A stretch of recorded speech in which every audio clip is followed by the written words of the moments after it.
Before I begin, I'll just give you a wee trigger warning, as there is some strong language in this episode. But also, there is now less than 2 weeks until CrimeCon Glasgow. But if you haven't got your tickets yet, don't worry, there's still some left. So if you'd like to come along and say hello to us, as well as check out all the great sessions and take part in a CSI experience, then don't forget to quote Scottish to receive your 10% discount. So what are you waiting for? Go and get your tickets now, and we'll see you there. Do you have a story of survival? A parent goes to residential school. They haven't had that family connection. Those traditional values and ceremonies that many of us exposed to are taken. Or have a lost loved one that was involved in human trafficking, exploitation, missing, or murdered? My name is Jasmine Castillo, and I am the host of Hands Off My podcast that brings to the forefront, specifically from Asian American, Native Hawaiian, Pacific Islander, Black Indigenous people of color. Anderson County 911, what's the location of your emergency? Ma'am, what's going on out there? You're saying a baby's missing and nobody... As well as nonprofit organizations. When I was a private investigator 5 years ago, we picked up a case that was Shanice Harris' case.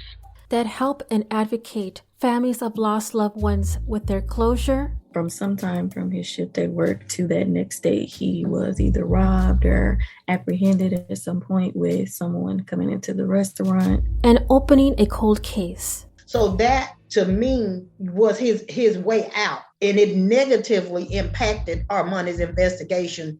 Please join me on Thursdays on any podcast platform wherever you listen to your podcasts. We are voiceless no more.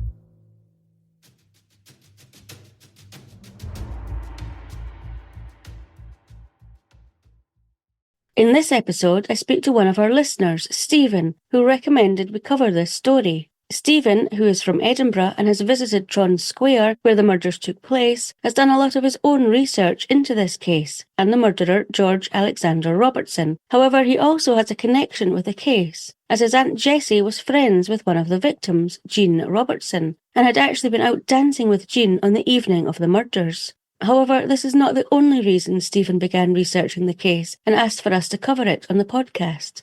As I say, it's just a story that every now and then it'll come out in Edinburgh Live or Edinburgh Evening News, even the Scotsman. And when you read it, you always kind of a lot more to it. And I think that's why I started digging into the story of George Robertson. I just think it's an interesting story. And I've told a few people in the pub, and hardly anybody knows about it, came part of Edinburgh's history. I find it quite interesting, came for what he done, kind of state of mind that he must have been in. His laddie was his blue-eye boy, if you like. And what happened last summer, me and my partner, Cindy, were up the Royal Mile, and you just walk down a close, and you're into the Tron Square. And we went down and we started talking to a woman down there. We started talking about the murder, and she had stayed there for 27 years. But people that had stayed there, a lot of them that are older didn't like talking about the murder. That's why I wanted the sort of story put out there.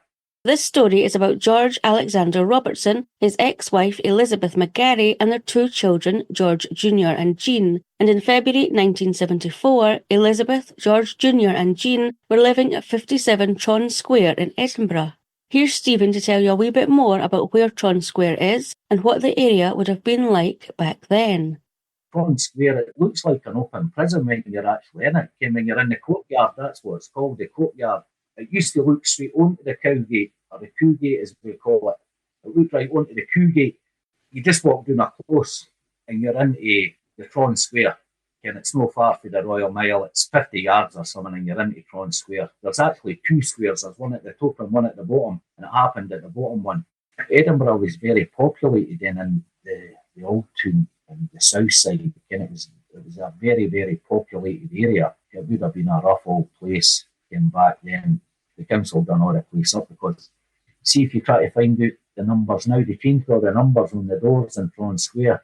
The only way in the photo that I took was the photo for the paper, and from Elizabeth McGarry's house to the Hayes house, coming down the stair and with the bloody footprints and that. I'm not saying it was a bad community. The man at SCC's actually says, the place was spotless. Everybody took their turn to clean the stair and whatnot. People had a wee bit of pride in where they stayed. The Cowgate, the Canning Gate, behind the playhouse. That was all just tenements. Everything's away, and they're all knocked down now. It's like there's a lot more space, but back then everybody just sort of crammed in all together. It's quite a strange, but you could walk past somebody's window, but you'd be at hip height with their windowsill. When you're walking past, and the windows are very low, and the ones at the back, the windowsills are only about 2 feet off the ground. But it's all fenced off now, you can't walk in, but back then you would have been able to. Like I said, the story is about 40-year-old George Alexander Robertson, his ex-wife 39-year-old Elizabeth McGarry, and their 2 children, 18-year-old George Jr. and 16-year-old Jean. Before I get into the story, let's find out a bit more about the murderer and his victims from Stephen. Elizabeth, she used to work in the rubber mill in Fountain Bridge when they got married. So she had a job there. Young George, he was a coal carrier. That was a heavy job. Here and all the coal about and whatnot. So Auntie Jessie, she's a nice lad in that. He's got to do his national service, maybe join the army and make a career out of that.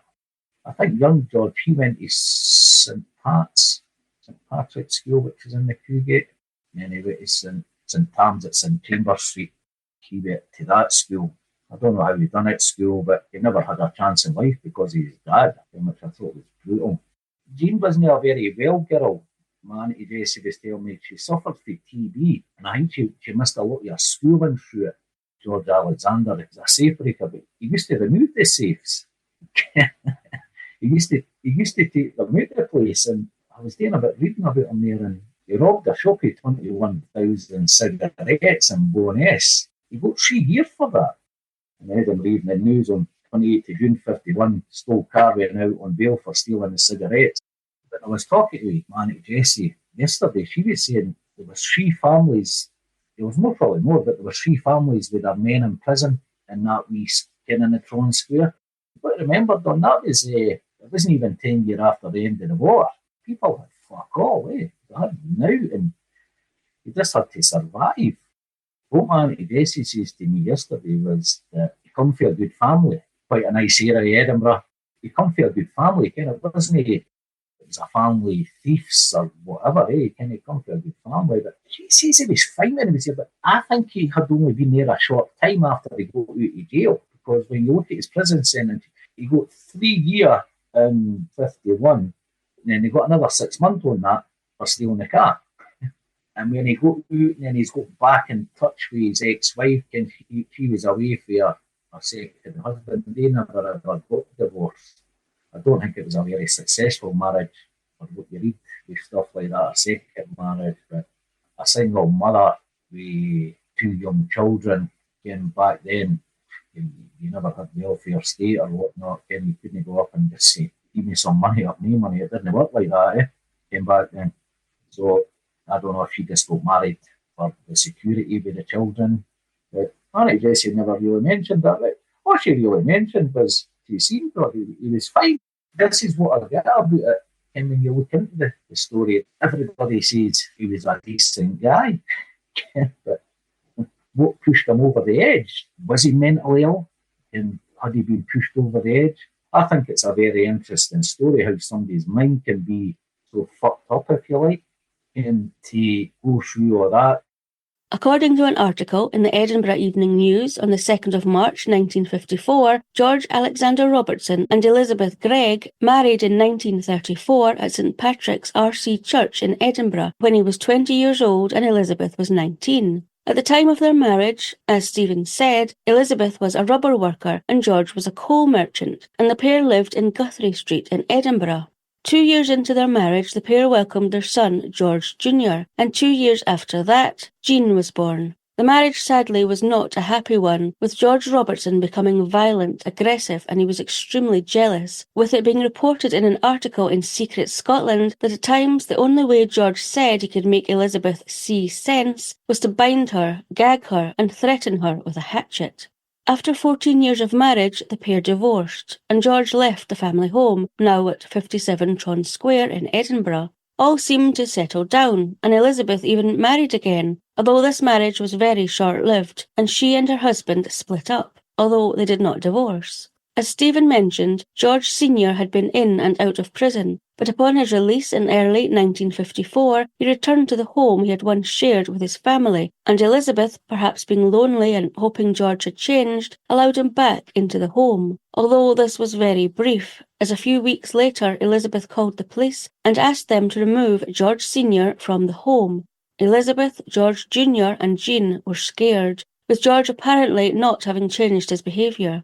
It was at this point, when police were being asked to remove George Sr. from 57 Tron Square by Elizabeth, that Jean had alleged to the police officers that her father had had intercourse with her, and had been doing so for quite some time. George was then removed from the home at 57 Tron Square, and he went to stay with his mother, which was about an 18-minute drive away from Tron Square. George had stayed with his mother previously on being released from prison each time, and his mother and their neighbours noticed a marked change in his demeanour from those times to this time, with one of George's mother's neighbours saying, according to an article in the Edinburgh Evening News on the 2nd of June 1954, that George was normally a cheerful and happy type, but that in the fortnight from being removed from Tron Square to the tragedy happening, he had seemed worried and didn't want to talk. Back at 57 Tron Square, though, while Elizabeth, George Jr. and Jean felt slightly more relaxed and not as fearful all the time by George's presence and were able to carry on with their lives, there was still an element of fear present in their lives of George Sr.'s return, as each evening they had now taken to bolting their door and jamming a chair under the doorknobs, as well as placing a poker at windows or within reach, just in case he came back. And they were right to be worried, as George Sr. would come back on Sunday the 28th of February 1954, 2 weeks after being removed from 57 Tron Square by the police.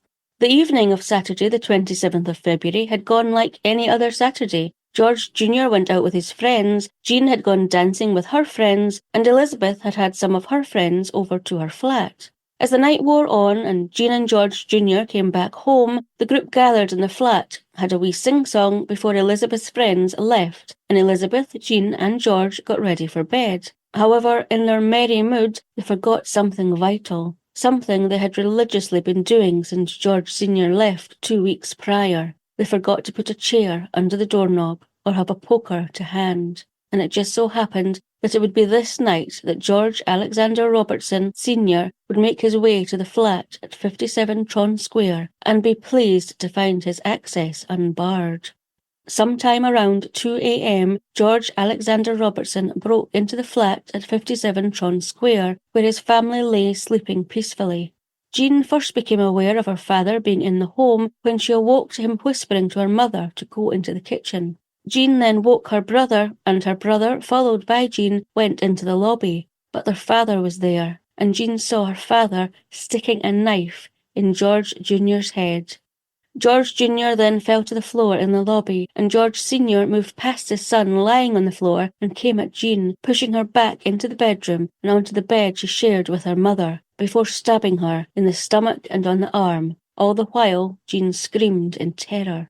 Jean then heard the outside door of the flat open, at which point her father rushed out of the room towards the outside door. It would appear whatever had happened to Jean's mother in the kitchen, Elizabeth had still been alive and had enough strength to make it out of the flat in search of help. However, sadly, she wouldn't make it very far before her husband, George Robertson, caught up with her. While their father was distracted by their mother leaving the flat, Jean had gone to her brother, who by this time had made it to a chair in the bedroom. He was severely wounded and begged Jean to go and get a doctor. Knowing she couldn't get out the front door as she was likely to encounter her father and mother, Jean began to tie 2 bed covers together, after which she hanged them out of the bedroom window, intending to climb down. However, she wasn't able to do this, as she was unable to use her left arm, following her father stabbing her. By this time her father was now back in the flat, carrying his ex-wife Elizabeth over his shoulder. Unable to get out of the flat, Jean went into the kitchen where her father had taken her mother, and she saw him roughly throw her to the kitchen floor beside the cooker. Jean saw that her mother now had a big hole in her stomach, and that she had possibly a hanky tied around her mouth, and that her hands were bound. At this point, Jean's mother was not moving. Seeing Jean standing there, George quickly grabbed her and put tape around her mouth and tied her hands using flex. He then took her waist slip off. At this point, Jean said she then heard a window being smashed in another flat nearby, and her father again ran out of the flat to investigate. It turned out that George Jr. had managed to escape the flat, despite his wound, and had made his way to a nearby ground floor flat. Remember, Stephen had said that the windows in the ground floor flats at Tron Square were strange because they were very low to the ground. Well, upon George Jr. making it from his own flat, he smashed a downstairs flat's kitchen window and jumped through, likely hoping to raise the alarm and have the police called before his father could do any further harm to his family. However, sadly, George Sr. was hot on George Jr.'s tail, with him too having followed George Jr. through the broken kitchen window into Mr. and Mrs. Hayes' flat. According to an article in the Edinburgh Evening News on the 1st of June 1954, Larry and Catherine Hay and their 2 young children were in bed asleep when there was a loud bang at their door, followed shortly after by breaking glass. As Larry and Catherine bolted from their beds, they said they could hear young George shouting to Larry, saying, "Larry, Larry, he's here, my dad, Larry, my dad." By this time, Larry and Catherine had reached the kitchen door, in time to see George Jr. throwing himself through the window, covered in blood, and George Sr. was just behind him, also coming through the Hayes kitchen window, wielding 2 knives. Before the Hayes could do anything, George Jr. fell to the floor, and his father, George, had stabbed his son a further 3 times with both knives. By this time, both of the Hayes' young children had also left their bedrooms to see what was going on, and before being ushered back to the bedrooms, they saw George Sr. stabbing his son.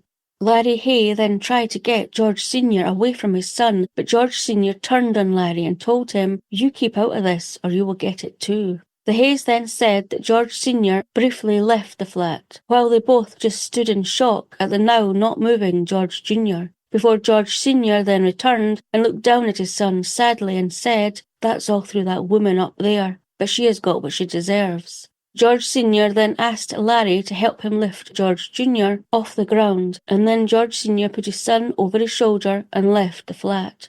In a state of shock, the Hayes just looked at each other in disbelief. Before they had a chance to check on their children or go and get the police, George Sr. returned once again, still carrying his knives, but he had them in his hip pockets this time, and he asked the Hayes for bandages. At this point, George Sr. told the Hayes that Jean was still alive, but if they went to the police, then he would finish Jean off, and then himself.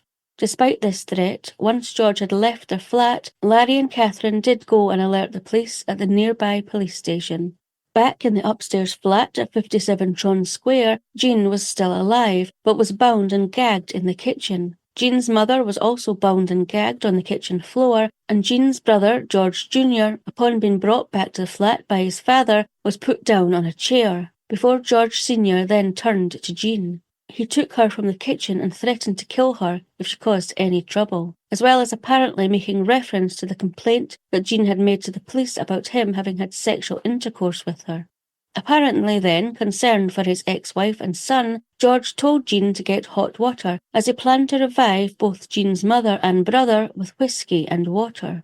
Upon Larry and Catherine Hay arriving at the local police station at 2:37 a.m. in a distressed state, 4 police officers immediately made their way to Tron Square, where they found bloodied footprints coming from the upstairs flat of Elizabeth McGarry's flat to the Hayes flat at number 42. They found a broken kitchen window and lots of blood. And so the police officers made their way cautiously to number 57, where they knocked on the door and shouted. However, there was no answer, although they could hear someone moving inside.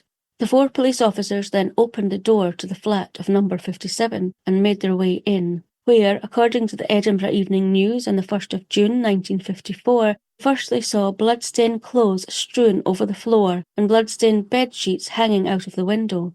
They then saw George Jr. slumped on an armchair in the sitting room, with a puncture wound to his head, a gaping wound behind his left ear, and a wound on his forearm. Then, making their way into the kitchen, the police officers saw the body of Elizabeth McGarry lying next to the cooker, wearing only a brassiere, but covered by a brown coat, and there was a lot of blood. Jean was sitting on the kitchen floor with adhesive tape round her neck and her hands tied together with flex, dressed in an overcoat with wounds to her abdomen and her arm. and then they saw George Alexander Robertson lying on the kitchen floor, unconscious, with his head inside the gas oven.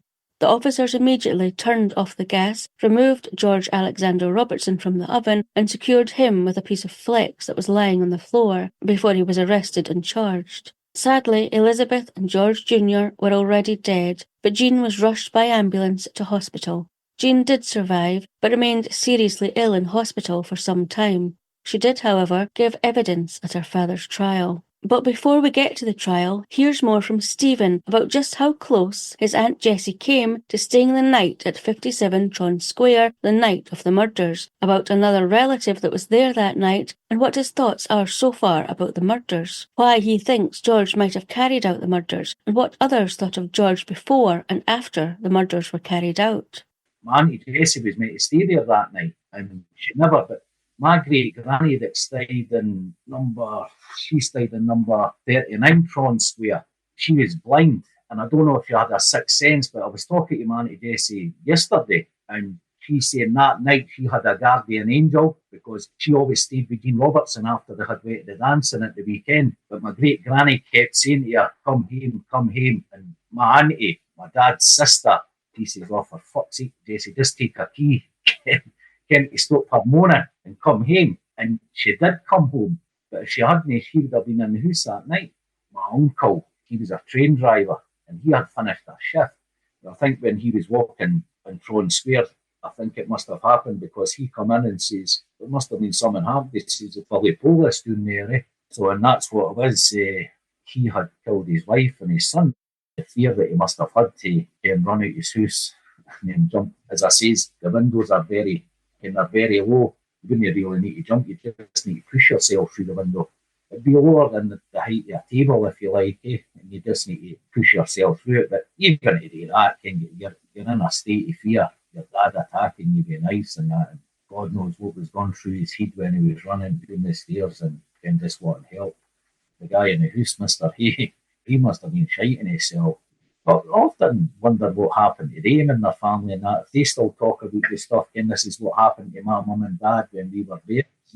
That'd be 70 years ago. February, 70 years ago this would happen. So if they were still living, they'd still be maybe under 80 or whatever.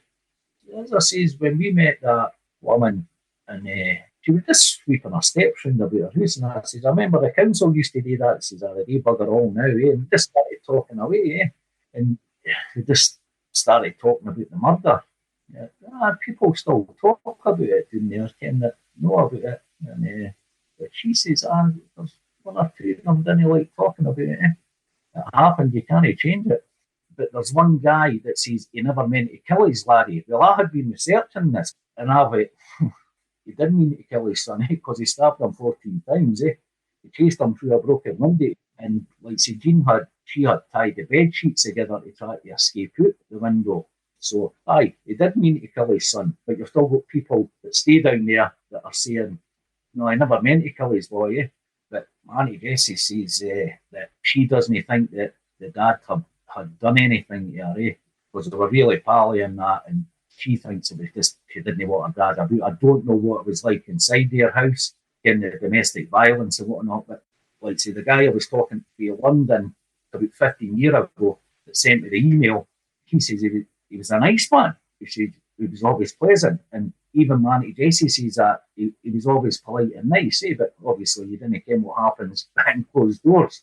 And how people will say, he was such a lovely man. See, I think George Robertson, he just cracked. I don't think there'd be anything worse than getting called what he was, that he tampered with his own bairn.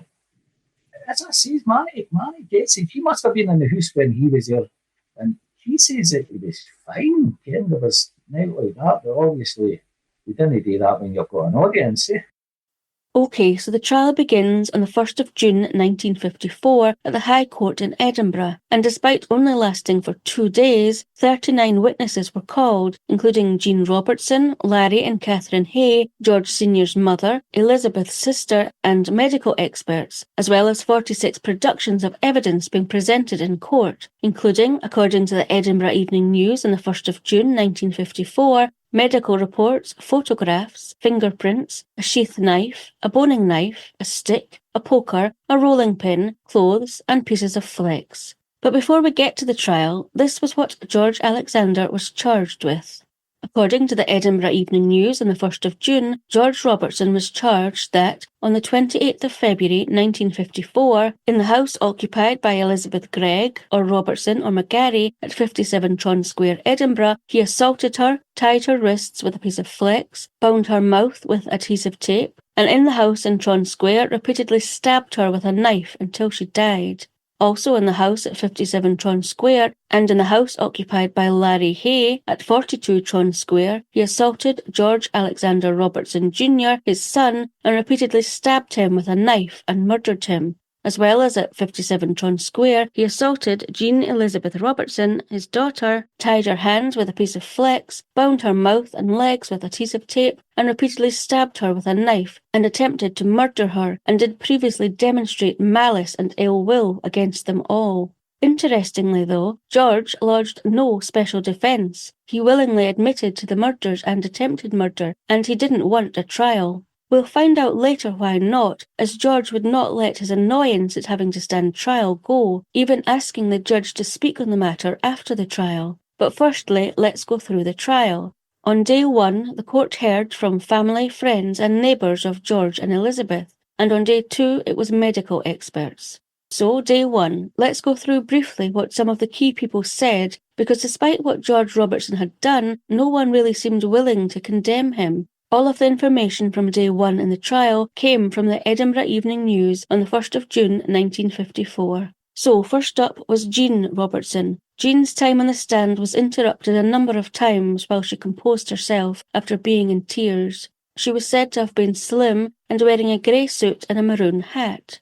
Jean said her mother, her brother and herself were afraid of her father. She told of the steps the family had taken to try and prevent their father getting into the house, such as a chair against the door and a poker close at hand. On cross-examination, Jean was asked if her father had for some time disapproved of her staying out late at night, suggesting that that could have been the cause of the trouble between Jean and her father, but Jean denied this. She was then asked about the allegation she had made when the police came to remove George Sr. from the house in early February, when she said that her father had been having intercourse with her for years, with the defence putting it to her that this allegation had been untrue, and she had only said this as she had been angry with her father, to which Jean replied that it was true, that her father had in fact been having intercourse with her for years. Next up was George's mum, Elsie Robertson. She told the court that when she visited her son in Sawton prison on the Monday after his arrest, he told her that a note had been left for her at her home. She went home and found this message, which was written on the back of a photograph and placed in the drawer of her dressing table.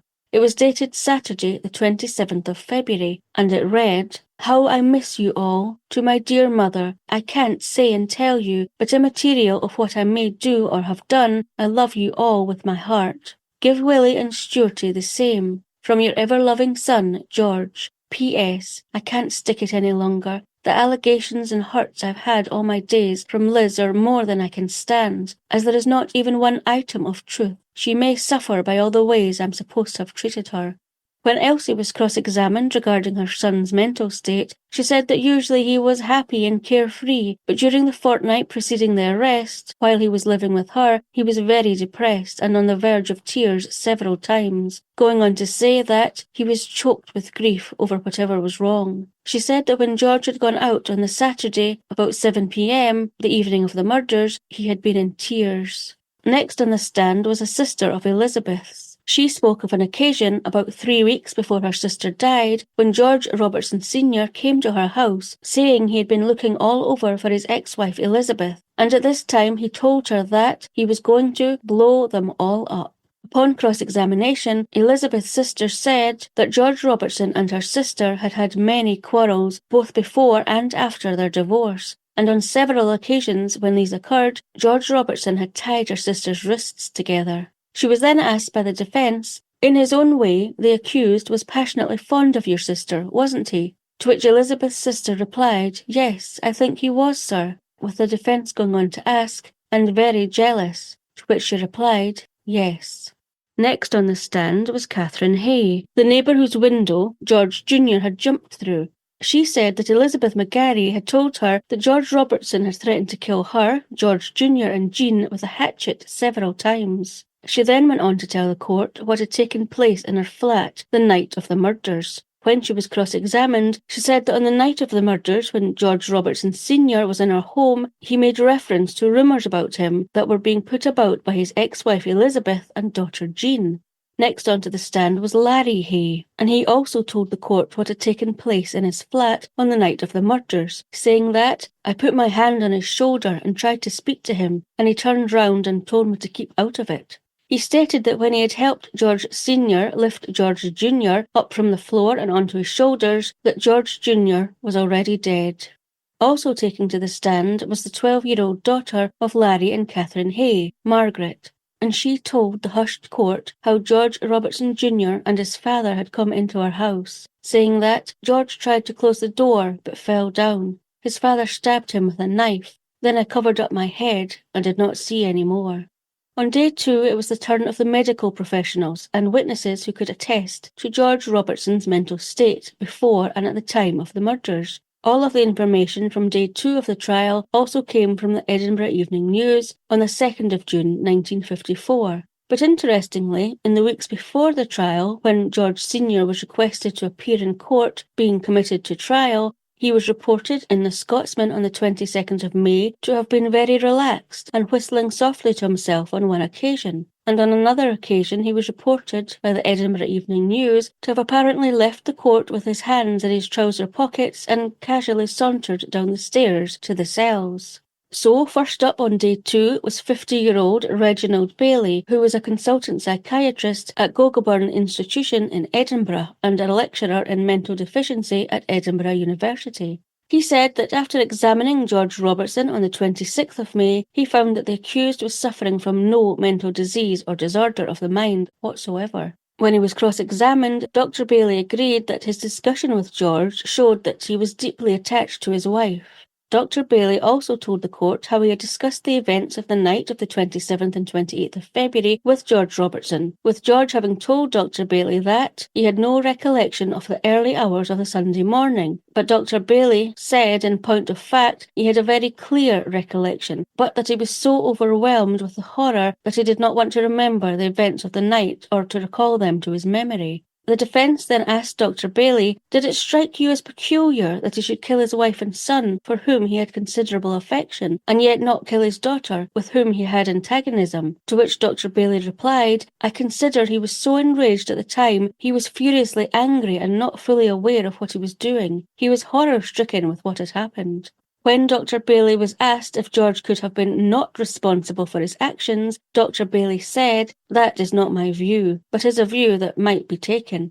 With the cross-examination concluded by the defence, the prosecution then re-examined Dr. Bailey, asking him if George Robertson was not aware of what he was doing, did that necessarily mean that he was suffering from a mental disorder? To which Dr. Bailey replied, not at all. Dr. Bailey did agree, though, that sometimes people got so enraged that they did not know what they were doing. Dr. Bailey was then asked by the prosecution, is there anything in your inquiries that in the early hours of Sunday morning, the accused, being a jealous man, being an angry man, worked himself up into a passion and attempted to get his revenge? To which Dr. Bailey replied, that is my view of what happened. Next on the stand was Helen Findlay, who had known George Sr.'s parents for more than 20 years, her sole purpose being to establish that George's apparent loss of control on the night of the murders ran in the family, saying that when George Sr.'s father was in a passion, his face went white and his eyes would flash and stare. Next to attest to George Sr.'s normal disposition and his mental state on the lead-up to the murders was Frances Rouse, who had lived next door to George's parents' home for 18 or 19 years. She stated that she'd gotten to know George over the years, either when he visited his mum or stayed there in between prison sentences, and she said that he was a cheerful and happy type. However, this changed in the fortnight before the tragedy, when she noticed a change in him, saying he seemed worried and did not want to talk, which was unusual and surprising to her. The next expert witness to take to the stand was Dr. William Blythe, who was a psychiatrist at Glasgow Royal Infirmary and a consultant to the South West Scotland Regional Hospital Board. He too had visited George Robertson at Sutton Prison about a week before the trial, and he said, "I was of the opinion that he was sane and fit to plead to his actions, but that, in my opinion, there was a condition of diminished responsibility present, and that, in his opinion, after examining George, there was sufficient evidence to render George not fully responsible for his actions." Dr. Blyth then went on to explain the reasoning behind his opinion, firstly giving a bit of George's family history and background, saying that George Sr.'s father had been an unstable type of man, that there was a history of 2 of George Sr.'s cousins having been in a mental hospital, and of another cousin showing a marked degree of mental instability. He also stated that there was a family history showing neuropathic inheritance to mental disease. When Dr. Blyth spoke of the night of the murders, his only explanation was that George Robertson had had an acute brainstorm, and that on the night of the tragedy, the balance of George's mind was disturbed. He stated that George was clearly paranoid about his daughter, and that George was of the opinion that she was the root of most of his marital unhappiness, that she was trying to come between himself and his ex-wife Elizabeth. Due to this, Dr. Blyth would have expected George to have killed his daughter and not his son, to whom he was devoted. Dr. Blyth continued by stating that the fact George Robertson wished to hang was another indication of abnormality, along with the fact that George stated that he had had to tie his ex-wife's wrists, cover her mouth with adhesive, and threaten her with a hatchet in order to be able to reason with her, with Dr. Blyth stating this was definitely a sign of abnormality. Dr. Blyth was then cross-examined and admitted that his opinion rested entirely on what George Robertson had told him, including the fact that he believed George had a mental disease, in that he suffered delusions of persecution, believing that for the last 20 years he had been persecuted by his wife's family.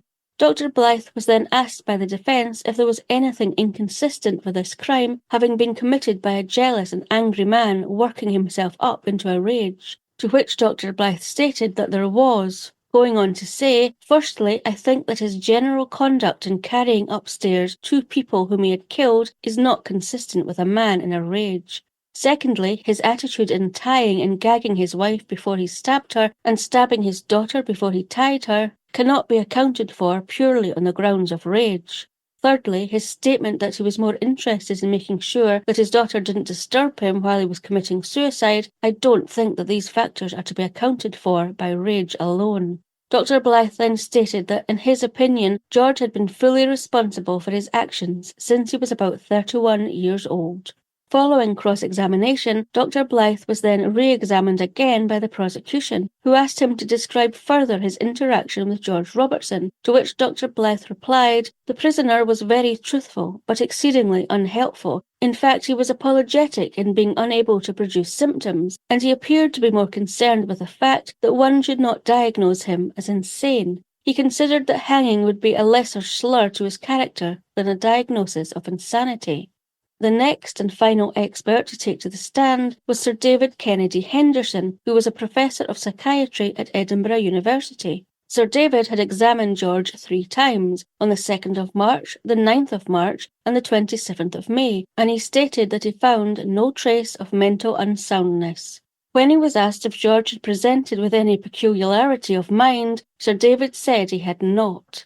He was then asked if he had been aware that whilst being held at Sutton Prison, George had tried to obtain phenobarbital tablets to commit suicide, to which Sir David said that the matter had been reported to him.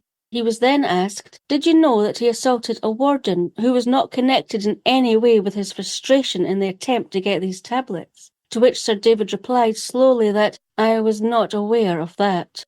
Moving on, the defence then asked Sir David, "Did he tell you that he wished to hang?" To which Sir David replied that George had indicated that he realised the very great seriousness of the position in which he was placed. It was then put to Sir David by the defence that, in his opinion, did he believe on the night of the incident George had had an acute brainstorm, and that at the time he committed these assaults he was not responsible for his actions. To which Sir David said he would have liked to have come to that conclusion, but he was very sorry he was unable to. And just like that, the trial was over after 2 days. The closing speeches took place with the defence asking the jury to return a verdict of culpable homicide on the grounds that George Robertson, at the time of the stabbings, was not fully responsible for his actions, that there had been evidence of mental instability in the Robertson family, and that there had been no premeditation shown, and the prosecution saying to the jury that George Alexander Robertson should be found guilty of murder, as there was no diminished responsibility in this case, but obvious premeditation, saying that the 2 knives used had never been seen in the house before. You don't go out for a friendly discussion with your late wife and your son and daughter armed to the teeth with 2 knives. Then Judge Lord Thompson, the presiding judge, summed up before the jury of 9 men and 6 women retired for only an hour before they were back to deliver their verdict. George Alexander Robertson was found unanimously guilty of murder in relation to his former wife, Elizabeth McGarry, and son, 18-year-old George Robertson Jr., but not guilty for the attempted murder in relation to his daughter Jean. Instead, he was found guilty in relation to Jean of stabbing her, causing her severe injury and danger of life. Judge Lord Thompson then reached for the black cap before sentencing 40-year-old George Alexander Robertson to death by hanging, with the execution date being set for the 23rd of June 1954. After George had been found guilty and his sentence to death by hanging had been passed, he then asked the judge if he could speak, to which the judge agreed, and George addressed the court with his carefully prepared speech. Firstly, for the sake of my wife's family, I would like to say one thing. Certain interpretation has been made by the doctors. Of course it's not the doctor's fault, but they say I had a state of enmity towards them. I may have at times, when they took her part, felt bitter towards them, but personally I like my wife's family. It could have saved a lot of misery if, under the Scottish Act, Section 31, which gives a prisoner an opportunity to plead guilty to crimes, known or unknown to the police, I took advantage of this when I heard I was charged only with murder. I took advantage of this to forward a letter to the department asking them to accept the plea to save any more grief to our family and my own and my mother's. I think it's only right, if you can in any way help a man in my position again, that he may have an opportunity to plead guilty. That is all.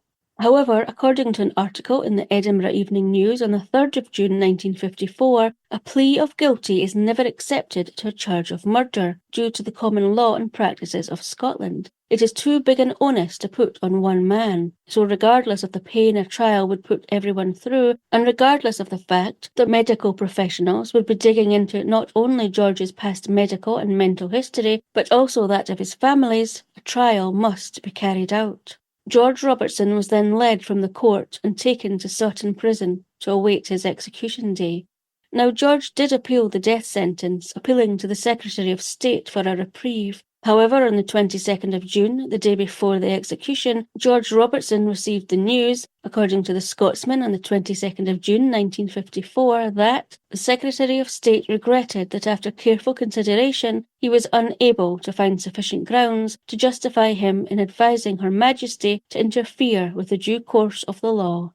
And so, 40-year-old George Alexander Robertson was executed at Sutton Prison on Wednesday the 23rd of June, shortly after 8 a.m, with only a few people, mainly men, standing outside the prison waiting for the notice of execution to be pinned on the glass-fronted notice board. Interestingly, it was reported that Jean Robertson had visited her father at Sutton Prison 2 days before his execution day, at which point she supposedly forgave him. Or did she? I don't know if Dean did ever forgive him. I would find that very hard to forgive somebody that killed my mother and my brother. As Stephen said, he's done a lot of research over the years about this case. This is what he's found out about what happened to Jean after the murder. I've done my family history for years and started looking where she went. I found out where she went when she died and whatnot. She went to New Zealand with George's mother, her granny, her dad's side. I think she died in 2002. She died over there, but I don't know if she ever got married again. If she ever got married, if she had children, I don't know. I don't know if this podcast goes out, how far the audience goes over, or I'll bite, and if somebody would know, because I know Auckland, New Zealand, she moved to. So if anyone is listening and knows what happened to Jean Robertson after she left Scotland and moved to New Zealand, or if she had children and her children are listening, please contact the podcast and let me know so I can pass the information on to Stephen. It would mean a lot to him and his Aunt Jessie. Before we end, here's Stephen's final thoughts on the case, and he also mentions something about someone present at George's execution that I found quite interesting. You wanted Scottish law changed, if you like. It's like you become a caring father again. I didn't want to put my family through this. I've just murdered two of them. When I read that, when I started researching it, 40 witnesses in 2 days, that's quite a lot of people to get through in 2 days. He pleaded guilty, and the jury was only out for an hour. He would have pled guilty to that as well, the attempted murder. But this is what I was saying as well. See, Scottish law at the time, if you were sentenced to death, the person that you first appeared in front of, he must be at your execution. Now, one of the bailies, there was 2 of them, and the bailies, they're just like Justice of the Peace now. And one of them name was Keane and one was Cabs, Cabas. One of them become a campaigner to abolish the death penalty because they didn't like what they had saw and saw when they got executed. But in the paper, they say everything went fantastic, well done, everybody. But one of them hated what he saw and he became a campaigner to abolish the death penalty in the 60s. Was it 66 it got abolished? Aye, the 60s, I think it was. Aye, so be quite interested to find out a bit more about the guy that became a campaigner to abolish the death penalty.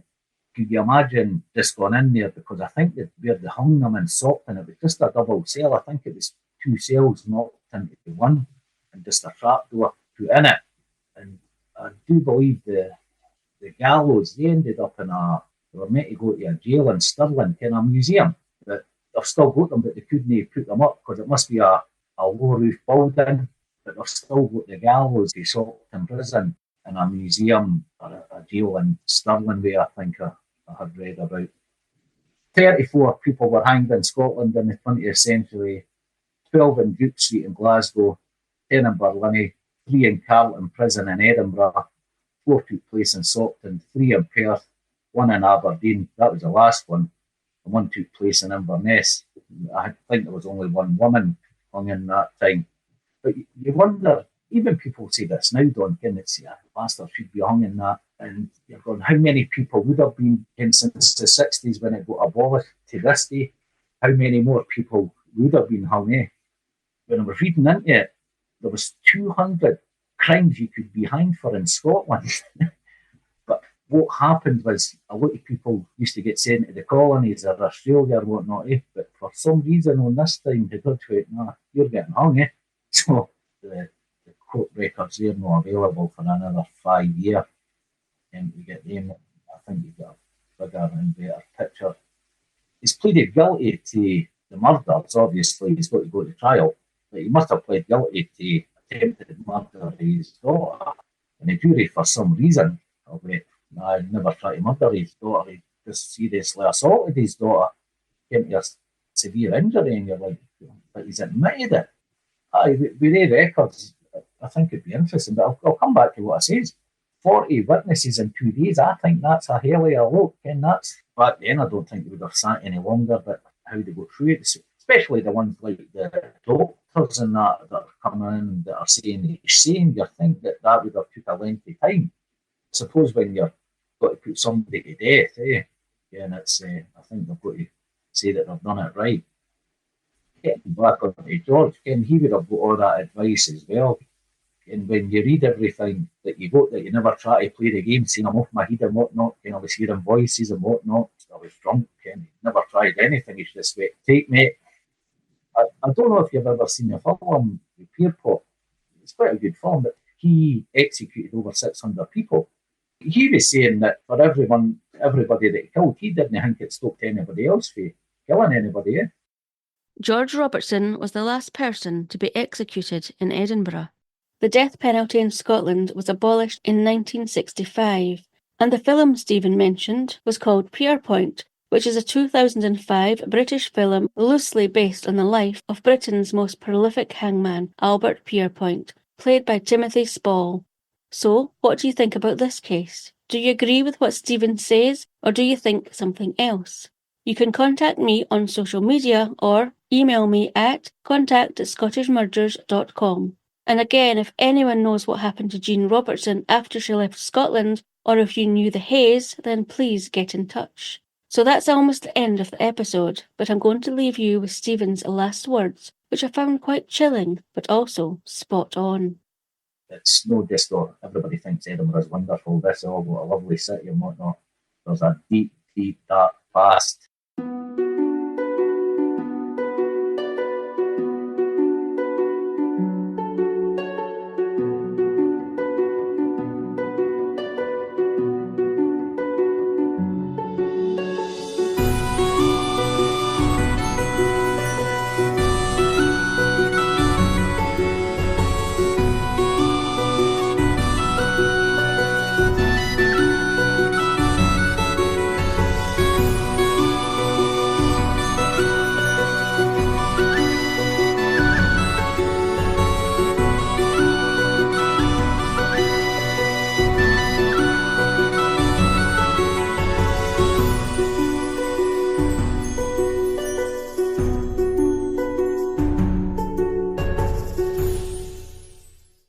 Scottish Murders is a production of Tron.